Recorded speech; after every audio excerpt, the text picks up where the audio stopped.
The Gate of Shadows. The Gate of Shadows stood at the edge of Blackmere, carved into the face of a jagged cliff. Its massive stone archway was inscribed with ancient runes that pulsed faintly, as if alive. None who entered the gate ever returned, for it was said to be a portal to the Evershade, a realm where a man's deepest fears were given form. Loric, a young farmer turned would-be knight, stood before the gate. The chill of the forest pressed against his back, and the faint murmurs of unseen things reached his ears. He clutched the hilt of his sword, an heirloom more rust than steel, and took a deep breath. Behind him, Edric of Blackmere watched in silence.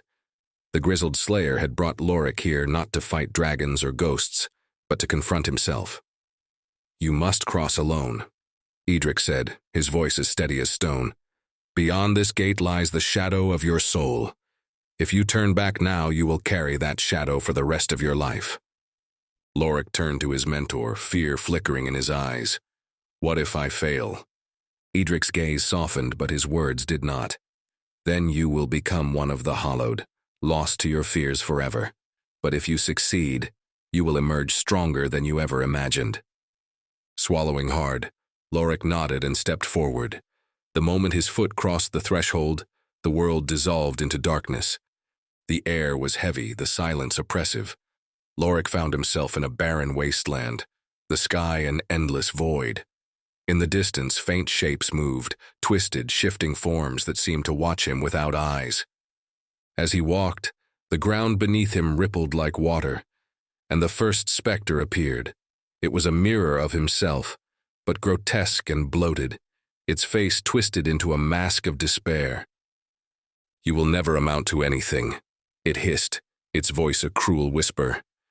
"You are a farmer, nothing more. You wield a sword like a child wields a stick." Loric tightened his grip on his weapon.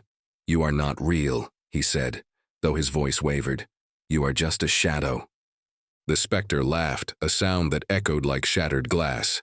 "A shadow born of truth. Strike me down if you dare." With a roar, Loric lunged forward, his sword cutting through the specter. It dissolved into smoke, but the laughter lingered, trailing after him as he moved deeper into the Evershade. The wasteland gave way to a dense forest. The trees gnarled and blackened. Here the shadows took on new forms, wolves with eyes of fire, serpents with whispers that spoke of failure and shame. Loric fought them one by one, his movements clumsy but driven by desperation. As he reached the heart of the forest, the ground trembled and the trees parted to reveal a massive beast. Its body was a patchwork of scales and fur, its claws like jagged blades. But its face was what froze Loric in place. It was his own. The beast roared, its voice shaking the air. "I am the fear you refuse to name," it growled. "I am the failure you hide behind your courage. Face me, and know the truth." Loric's hands trembled. His sword felt heavier than ever, but he raised it nonetheless. "I will not run," he said, though his knees threatened to buckle. "Not from you, not from myself."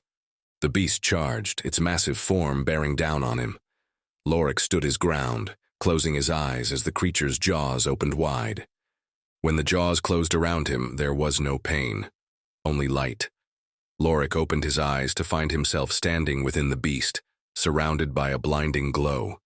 The creature's form was dissolving, and in its place stood a younger version of himself, a boy no older than 10. The boy looked up at Loric, tears streaming down his face. "I'm sorry," he said, his voice trembling. "I was so scared." Loric knelt, placing a hand on the boy's shoulder.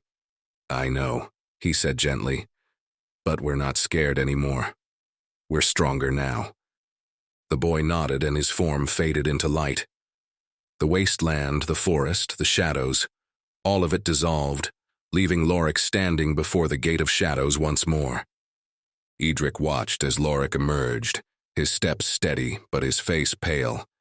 The young man's sword no longer bore the rust of doubt, but gleamed as if newly forged. "You crossed the Evershade," Edric said, a faint smile tugging at his lips. "What did you find?" Loric met his gaze, his voice firm. Myself. Edric nodded, his expression solemn. Then you are ready.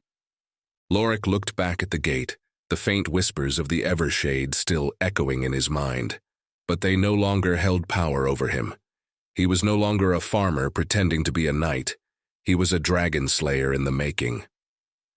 That night, as the two men camped by the fire, Loric asked, "Have you ever crossed the gate?" Edric stared into the flames, his eyes shadowed. "Once," he said, "and every time I close my eyes, I am there again." Loric frowned. "Did you slay your shadow?" Edric's lips pressed into a thin line. "Not every dragon can be slain, Loric. Some must be carried." As the fire crackled, Loric sat in silence, the weight of Edric's words settling over him. The Gate of Shadows had revealed much, but it also left a question burning in his heart. What dragons still waited for him in the shadows?